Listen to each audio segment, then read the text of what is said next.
Hello, what's up guys? How are you everyone? I hope everybody is well. In this video I will show you how to remove Hyundai Creta cluster remove meter.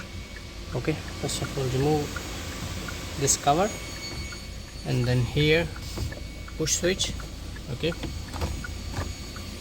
then remove this one.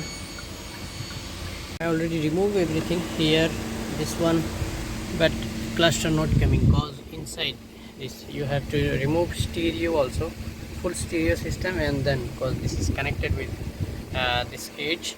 Okay, so now we remove this full stereo system and then I will show you.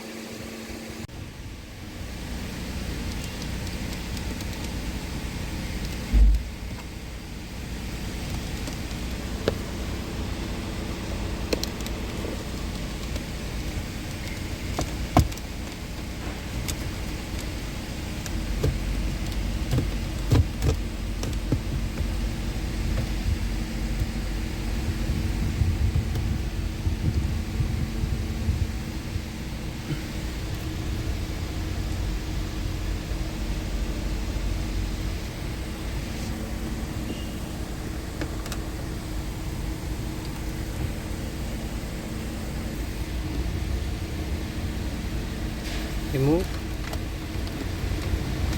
then remove this one.